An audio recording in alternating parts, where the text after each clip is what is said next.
Schumer's in hot water for making threats against the Supreme Court, which is against the law. Trump promises to investigate, but he's not the only one. We have at least two more Democrats that have made serious threats that need to be investigated. Welcome to John Mike Keene. First, we'll watch Chuck Schumer.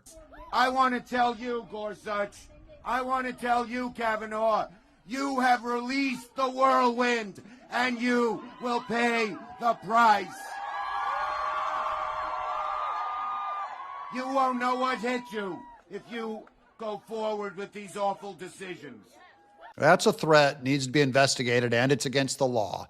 Now, here's the article. D.C. U.S. Attorney fires January 6th prosecutors and launches new probes. Ed Martin has fired January 6th prosecutors, launched investigations of Capitol Hill riot prosecutions, and threatened the nation's top elected Democrat, Chuck Schumer, with an inquiry. So they're going to look into his violent rhetoric, but he's not the only one. Who remembers when Maxine Waters said this? If you see anybody from that cabinet in a restaurant, in a department store, at a gasoline station, you get out and you create a crowd. And you push back on them. And you tell them they're not welcome anymore, anywhere. Yeah, go after them personally, said Maxine Waters. She also will be investigated, I'm sure. I haven't gotten an official word. But here's a post. Senator Chuck Schumer has been sent a letter of inquiry by the Department of Justice for his statements in 2022, where he said the Supreme Court would, quote, pay the price, unquote. Schumer isn't the only Democrat who used violent rhetoric. The Department of Justice should inquire into Rep. Maxine Waters for what she just now said, and Rep. Daniel Goldman, too. What did Rep. Daniel Goldman say?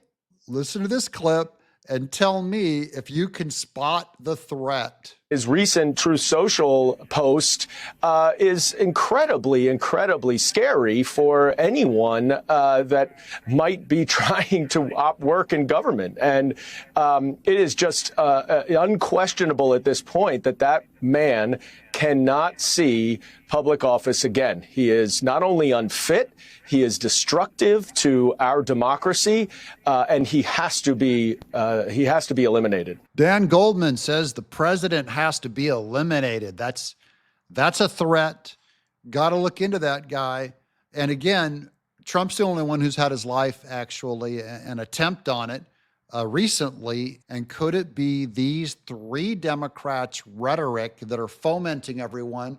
I think our FBI needs to look into this. What do you think? It would be good. And by the way, these aren't the only three either. There's at least 10 more who've made these kinds of public threats to elected officials, not so the Supreme Court, Donald Trump, anyone in his cabinet, anyone in his administration. These are official offices, and you can't make these kinds of threats. I'm John Mike Keene.